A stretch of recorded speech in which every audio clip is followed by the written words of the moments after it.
Apakah aku akan menjadi seperti mereka di hari tua? Pertanyaan yang tak pernah kupikirkan. Dulu aku berpikir, hari tua itu urusan nanti. Saat rambut sudah memutih, langkah melemah, dan dunia mulai melambat. Tapi aku salah. Hari tua bukan tentang umur, melainkan tentang kesiapan. Pertanyaan itu datang begitu saja. Bukan dari seminar motivasi, bukan dari buku inspiratif, apalagi dari media sosial.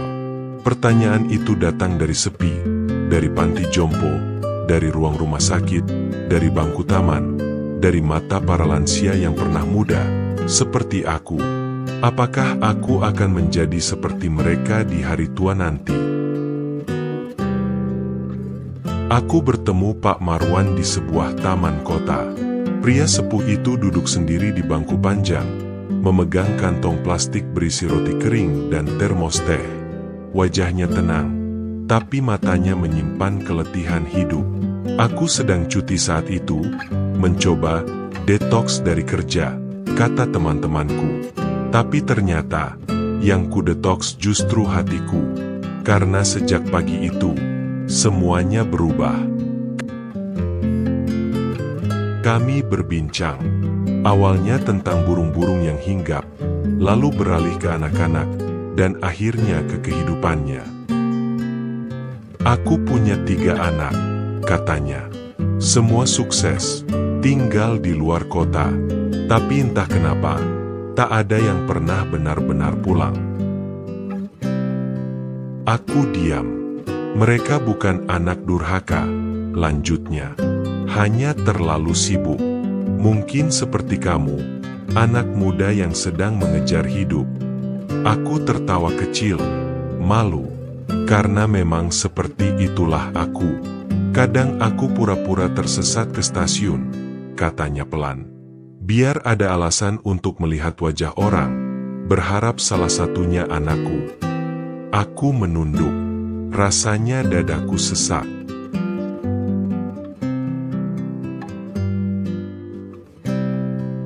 Pak Marwan hidup sendiri di rumah peninggalan istrinya.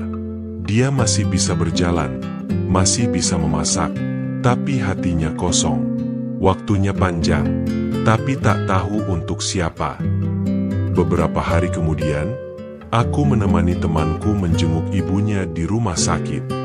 Di lorong seberang, aku bertemu seorang perempuan tua dengan selang oksigen yang menempel di hidung. Dia duduk di kursi roda, ditemani seorang perawat. Aku sempat menyapanya. Namanya Bu Rini. Aku dulu pegawai bank, katanya bangga. Sudah pensiun 12 tahun lalu. Sekarang tinggal sama anak bungsu. Ia lalu bercerita panjang tentang kehidupannya. Bagaimana ia tak pernah belajar mandiri di usia tua. Semua keputusan hidupnya ia serahkan pada anak-anaknya. Uang pensiun ia serahkan, rumah dijual atas nama cucunya, dan kini ia harus meminta izin bahkan untuk membeli obat herbal yang ia suka. Salahku sendiri, katanya. Dulu kupikir anak adalah investasi hari tua, tapi ternyata aku tidak mengajari mereka cara mencintai, hanya cara bergantung. Kata-katanya menusukku. Ia bukan ibu yang jahat, tapi ia menciptakan ketergantungan yang akhirnya jadi beban. Apakah aku juga akan seperti Bu Rini nanti? Minggu itu, aku iseng ikut kegiatan sosial ke sebuah panti jompo. Bukan tempat menyeramkan seperti di film, tapi juga bukan tempat yang menyenangkan. Di sana, aku mengenal Pak Yadi. Dulu guru sejarah, pensiun dengan segudang prestasi. Tapi kini, tak ada yang menengoknya. Saya punya 2 anak. Keduanya kuliah di luar negeri, lalu menikah di sana, katanya. Mereka baik, tapi jauh. Dulu saya bangga anak saya jadi warga dunia. Sekarang saya sadar, saya sendiri di dunia saya. Dia masih bisa tertawa, masih bisa bercerita dengan penuh semangat. Tapi ada satu pertanyaan dari dia yang terus terngiang di kepalaku. Apa gunanya punya segalanya, kalau akhirnya tak punya siapa-siapa? Tidak semua lansia yang kutemui hidup dalam kesedihan. Di sebuah warung kopi kecil di dekat stasiun, aku bertemu Pak Darto, lelaki tua yang membuat dan mengantar kopi sendiri setiap pagi. Dia terlihat sibuk, tapi senang. Umur saya 72, katanya bangga. Masih kuat ngaduk kopi. Anak-anaknya tinggal di kota lain, tapi mereka sering menelpon. Dan Pak Darto tidak menunggu. Ia tetap aktif, bukan karena harus, tapi karena ingin. Saya nggak mau anak saya mikir saya beban, ucapnya. Kalau bisa bikin kopi sendiri, kenapa harus nunggu dibikinin? Pak Darto tidak kaya, tapi dia punya pegangan hidup yang tetap bermanfaat. Mungkin aku ingin menjadi seperti Pak Darto di hari tua, pikirku. Sore itu, aku salat Asyar di masjid kecil dekat kampung tempat nenekku dulu tinggal. Di sana aku bertemu Bu Salamah, perempuan tua yang jadi pengurus kebersihan masjid. Dia bukan siapa-siapa, bukan pensiunan, bukan orang terpandang, tapi wajahnya berseri. Alhamdulillah, Allah masih kasih saya tenaga buat nyapu masjid, katanya. Anak-anak saya sudah besar, semua tinggal jauh, tapi saya tidak merasa sendiri. Aku penasaran, kenapa dia terlihat begitu damai? Karena saya tidak menggantungkan bahagia saya ke orang lain. Saya taruh di tempat yang tak pernah ingkar. Aku diam, terharu. Ia tidak menyesal hidup sederhana. Ia justru bersyukur bisa tetap memberi walau sedikit. Apakah aku cukup menyiapkan hati agar tenang seperti Bu Salamah nanti? Setelah pertemuan-pertemuan itu, aku mulai gelisah. Di usia 34, aku belum menikah. Hidupku hanya tentang kerja, rapat, lembur, bonus, proyek, lalu ulang lagi. Aku tidak menyiapkan apa-apa untuk hari tua, selain tabungan. Tapi pertemuan itu menyadarkanku, yang paling menakutkan dari hari tua bukanlah miskin, melainkan sepi. Bukan tak punya uang, tapi tak punya arah. Bukan lemah secara fisik, tapi rapuh secara batin.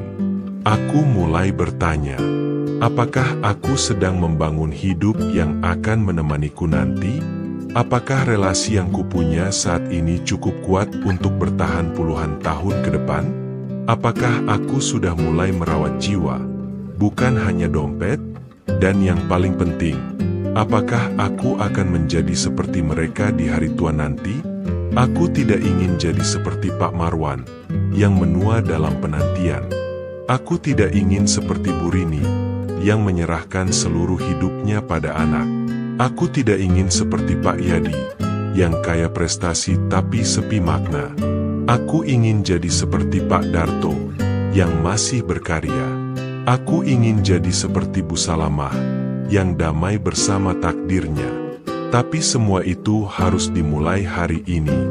Aku mulai merapikan hidupku, mencari waktu untuk bertemu keluarga, membatasi kerja yang berlebihan. Belajar membuat rumah bukan hanya bangunan, tapi ruang untuk pulang. Aku mulai menyisihkan waktu untuk hal-hal sederhana, menulis, membaca, berkebun, bahkan menyapu halaman. Bukan karena aku tua, tapi karena aku ingin siap. Pesan untuk diriku dan kamu. Hari tua bukan sesuatu yang bisa ditunda. Ia datang perlahan, kadang tanpa terasa. Dan ketika tiba, ia tidak membawa peringatan.